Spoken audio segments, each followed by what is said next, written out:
I've been in Second Life and immersive experiences since 2005, and I have to tell you that this brought my immersive experience in a virtual world to a whole new level. It really did.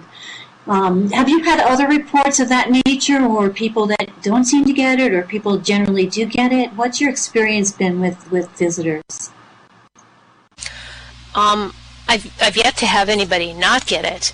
It's very common to have people come back and say they cried, that they need to come back and re-experience it. We had a wonderful thing happen with Celinda and Rutabaga, who's a musician in Second Life, a very talented musician, and she said she came to the quest thinking she would just walk through it, and like Peggy got involved and decided to record her experiences as song. So she went through the whole thing singing the whole way, and then sent us the recording, and we sat there and sobbed. I mean, it wasn't sad so much as it was moving. What was really clear, and I think this is probably what Marty will want to talk about a little bit, is the depth of the immersion. The depth of the engagement is how we measure the success of something as well, because when we're engaged, we're really able to feel in another's perspective or place in the world, then that's where attitudes change and where real learning occurs. Marty? I think the other thing that's happened for a lot of people is that they come through and it connects them to similar experiences that they've had in their own lives. It may be specifically with family members who struggled with HIV/AIDS. It may be people in their family who died of cancer. It may be people who struggled with just their own sense of mortality.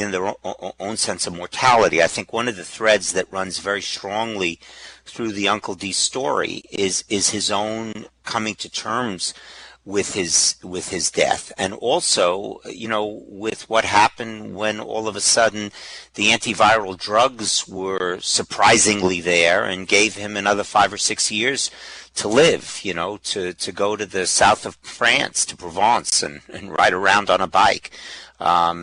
Those are things that everybody can relate to, and I think a lot of the poetry speaks about that, and one hopefully being able to prepare themselves for their own death or the death of a loved one, and I think it resonated with a great number of different people. Well, that's another thing that I hope was built into this was, we say it's about HIV/AIDS, but to me it's about the universal human experience, and there are a whole variety of threads that we're hoping, we kind of left dangling like carrots, We're hoping that people, as they go through the quest, will pick up on them and run with them. Submit photos, submit stories, submit songs. Send us your stuff so that we can continue to build the story out, because that's another huge piece of this. I think that stories need to be co-created, and we see the quest as a never-ending story, as something that will keep going and connecting to people in ways we can't even begin to imagine yet.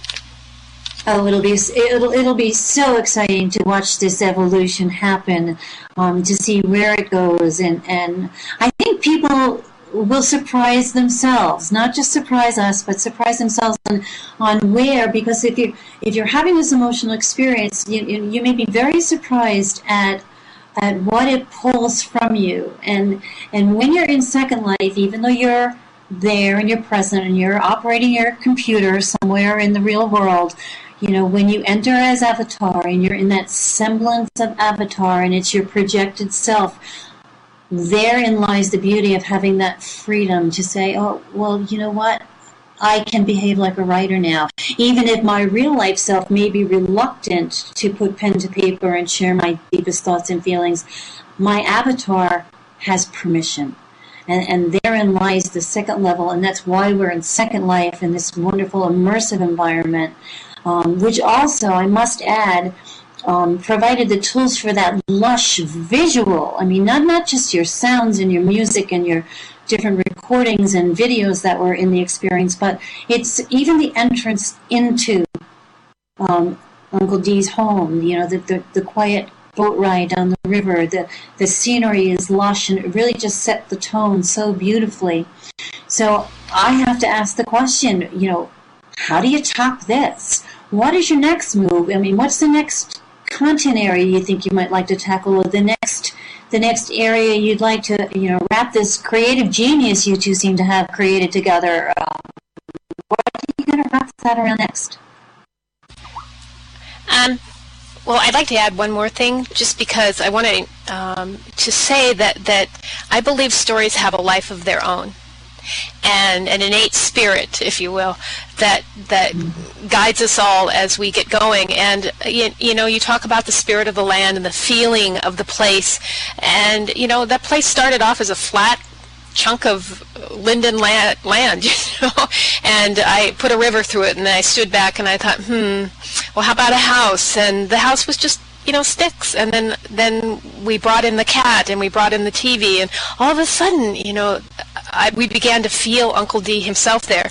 And so I have this wonderful, marvelous expectation that as people begin to build their own versions of Uncle D's life and how they connected to him, that the story will take on another life of its own.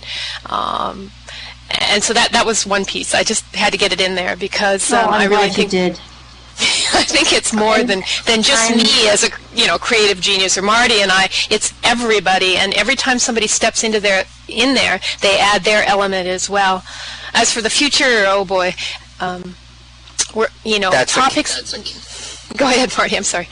I was going to say that just really what you're saying is a catalyst to move on to Peggy's next question, because I think that ultimately what we're hoping we've done here is to create a tool, a frame, if you will, a new genre where what you've done is you've created a story. You've created a story that's simultaneously connecting with fan fiction that results in something that lives. So, when you decide what you would do next, for us, one of the things that's right at the top, is what the issues are with Iraqi and Afghani veterans that are coming back. And, given my generation, how do we avoid the horror that was the stigmatizing and alienation of the Vietnam vet? How do we create an opportunity through a questing model, not just to help the soldier? This is really where the mistake is. It's not helping the soldier. Yes.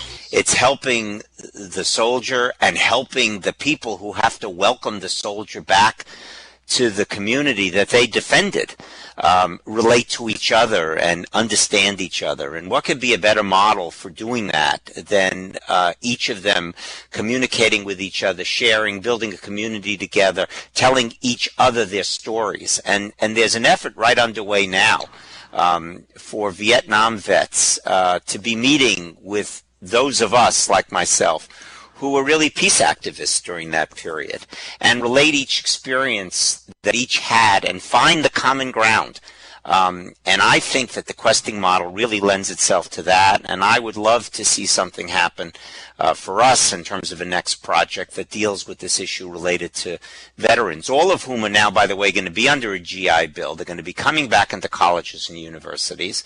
How do we all discover who we each are to each other, those that have been in the armed services and those that have not?